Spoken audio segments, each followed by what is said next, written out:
What? Hello, yes, I'm back, I'm better. Q&A emails, let's go. Hi Picari, if you submit your character for a commission slot when getting a fursuit and they decline you, does that mean you can't try again in the future? Also, hi from New Hampshire. Betsy the Chipmunk. Hi, New Hampshire. No, unless they've explicitly said, hey, we can't do this character, you're more than welcome to try again, because the reason why they can't pick you is because there are just so many applicants, they can't do all of them, so odds are they've had to sacrifice someone that they really wanted to do. So, try again next time. Dear Picari, first of all, I want to say I love your videos and you've inspired me so much in this fandom. Oh, thank you, glad I could help you out. So my question is, when you first got into fursuiting, was there any struggles you had to face other than heat? From Random User. That's literally the name they left, their name is Random User. I found that the main struggle when I first got my suit was the transport. I didn't realize just how cumbersome a fursuit really could be, especially a big full digigrade one like mine and with my massive tail too. Yeah, I was not prepared for that in the slightest. The travel is definitely like the main downside of having such a big awesome suit, because the bigger and more awesome it is, that's usually the more, more room it's going to take and the more fragile it can be, so the harder it's going to be to transport. So make sure you're prepared to be able to transport your suit. Just look at this tail, so much tail. Dear big kangaroo lady, also known as Picari, can you balance things on your snoot? Toxic Enigma. Greetings from Tennessee, USA. I'm a huge fan. Hi Tennessee, USA. Alright, I'm gonna do it like this because there's no one in the house to help me at the moment, so I'm just gonna selfie cam it. Budgie. There we go. Blast ice. That's probably a bit big for my suit. Let's start again. Budgie. Another budgie. There we go. Mr. Peanut Butter. Mr. Peanut Butter. No, Mr. Peanut Butter. Come on. Okay, Mr. Peanut Butter's not working. Oh, let's try brush. Wedgie. Mr. Peanut Butter. Oh, Mr. Peanut Butter. Hey. There we go. Mad skills. It's probably just leaning up against my face. Let's get a... Oh, I tried. Firstly, I hope you're having a splendid day. Now, my question is, how long do you think the furry fandom as a whole will last? Thanks for answering. Love from Canada. Takosu. I reckon it is gonna last forever. The fandom is only getting bigger and bigger and bigger and bigger, so it's really only a matter of time before we stop being such like a taboo fandom and becoming like really a more normal hobby, I suppose, especially as our audience gets younger and younger and younger and younger. So it's gonna be interesting to see how it goes, especially with the younger age group. Like, I reckon we might see a lot more all age friendly cons, possibly some more makers that will make for all ages, and like we're gonna have like 12-year-old mixed candies. Like, some of these like young new makers are insane, so I do look forward to where this fandom's going, because everyone's like, where the fandom's dying, where we're going nowhere. No, we're getting bigger. Like, even the media has been a lot kinder to us lately because they've just realized how much money we can bring into their cities with our cons, so we can only go up from here, and we still are continuing to do so. Hey Picari, hope you're reading this. I certainly am. So, to the question, I'm a kid and I really don't know how to meet anyone. I try online things and of course I meet a lot of people there, but they are unaware that I am a child. Then, when they actually find out I am a small bean, they treat me as if I'm lower than them. I don't know how to make friends. I want to have a cool small friend posse like a lot of suitors have, but I can't find that. It makes me feel excluded. From Minority the Wolf. Even I don't have my own like friend fursuiting posse, so it's not the easiest thing to achieve, but I can definitely see your problem, especially because like a lot of the fandom is actual adults. I'd feel pretty awkward if someone who was 10 years old wanted to be my friend, because I'm like, I'd feel more like a babysitter than a friend. No offense to all you young'uns out there, but that's not exactly my age group. I can't go drinking with you. Really, when you're young, your main friends are going to be the ones that you meet in real life, so your school, your activities and all that, and then when all that's done is when you start to expand out of that and make more friends. Like, I did not have any friends in the furry fandom until I'd moved out of home, so I can really only say wait. I guess, like, I know it sucks, you really want to get out there and have lots of friends like right now, but friends don't just happen overnight. You do have to wait and I guess work on them a bit. it does suck that people are treating you like you're lower than them. You're really not.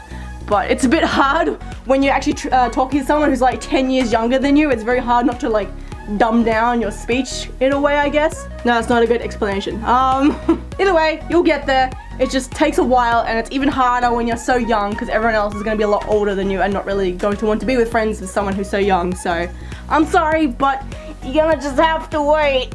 Hi Pocari, just wanted to say that I really love your videos, especially your Q&As and bottle episodes. Oh, thank you. I mean, that's all I do anyway, but thank you. My question is, do you know how to make / take commissions for badges? Specifically, not the ocean, specifically, what makes a badge rather than just a regular drawing? Sincerely, Eep. Eep? Name's Eep. P.S. Hello from Southeast Texas. Hello, Southeast Texas. Really, the only thing that differs a badge from a normal piece of artwork is a name.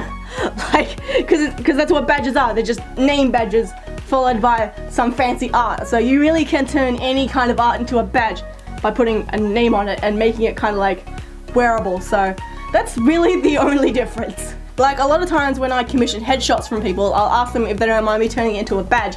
So then, like, I'll just take it into Photoshop and put my name on it so then I can wear it around. Hi Pocari, I was wondering if you knew any quad suit makers. I would greatly appreciate a reply. Thank you. P.S. Love the bids. The vids from someone who didn't leave a name. The only quad suit makers I know off the top of my head are the Menagerie Costumes and Beast Cub. I think Beast Cub is like the leading quad suit maker. Can I like ask the audience? I choose to ask the audience on this one. Yeah, if you right there watching this know any more quad suit makers, please let me know in the comments below. And Mr. Person who didn't leave a name but sent me this email, you can check the questions and see if any of the suggestions take your liking. Hi there, Flacco Weasel here. When did you find out that you liked blue as a color? It's also one of my fave colors, and I love fursuits what are blue. Also, I love your videos. Ah, thank you. Can I just give like a shout out to this guy first? Like, he did the most amazing fan art for me ever. It should be on the wall somewhere behind me, but here it is anyway. Like, how cool is that? I love like hyper-toony styles, especially ones that look like this, where they've just like jumped straight out of a Saturday morning cartoon, and it's so cool. It like gives me so much nostalgia, and oh, it's so good.